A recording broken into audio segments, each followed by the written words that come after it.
Estonia has the most advanced digital government in the world. Banking, prescriptions, even voting. In Estonia, they're all managed through a single online system called e-Estonia. And other countries are taking note. This system has been in operation since 2001. It's a convenience for the citizens, and people love it, obviously. Estonia has been filing taxes and voting online for years with little fanfare. But when, say, a global pandemic hits, those capabilities are actually crucial. Especially under COVID, all those functions break down. Whereas for us, everything keeps just humming along and there's no break in anything. Estonia has proven that digital governance actually works really well. So how can we get it up and running everywhere else? I'm Toomas Hendrik Ilves, former president of Estonia. As president, Ilves oversaw the rollout of e-Estonia. Nowadays, he lives in California and consults on cybersecurity and digital governance. I'm smack in the middle of Silicon Valley. In a 12-mile radius, I have the headquarters for Tesla, Apple, Facebook, Google. Yet, if I want to do anything with the government, it's a mess. I mean, I would have to go to a government office like DMV, stand in line there, take along a photocopy of my electricity bill. Or take taxes. If you're an American, you're probably used to paying for an online filing service or an accountant and have to take time every year doing a comprehensive review of the past year's financials. In Estonia, we file taxes with about 5 or 6 clicks, and it takes about 2 or 3 minutes. And it's free. So here's how e-Estonia works. Each of us has a digital ID.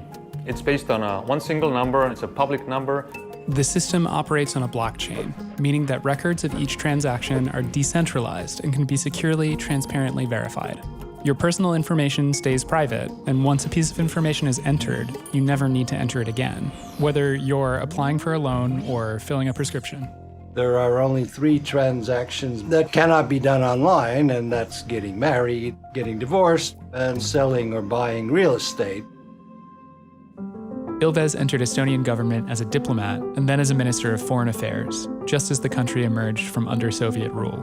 I was thinking about how to pull Estonia out of the mess it was in, which was it just become independent, was very poor. Mosaic came out, it was the first web browser. You had to buy it and load it into your computer from floppy disks. And I looked at that and I said, well, this is someplace where Estonia is no more backward than anyone else. By 1998, all Estonian schools were online. And by the early 2000s, the framework for e-Estonia was under construction. And slowly but surely, the public began to adapt to the new digital system. 2005 was our first election. And the first time around, 0.3% of the population voted online. Last May, for the European Parliament, we had 46% of the population voting online.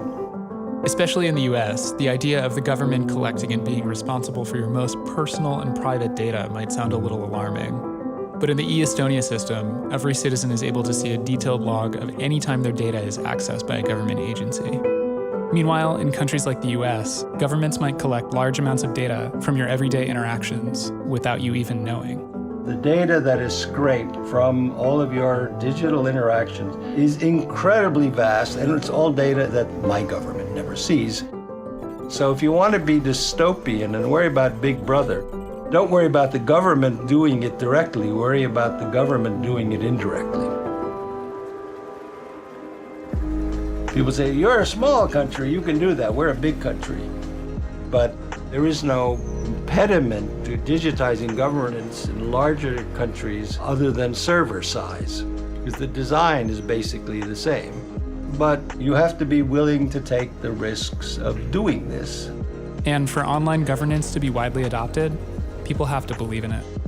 I've been asked, especially since COVID, shouldn't we do e-voting? But it takes a long time to create the trust necessary to have people vote online. It works in my country because we use exactly the same tools that we use to take money out of the bank, to register your kid for school. Since the trillions of transactions that citizens have made over the past 20 years have not been hacked. You trust your vote. I think it's a virtuous circle. Estonia has shown us that a more modern system of governance is possible. The question is, are we ready to build it?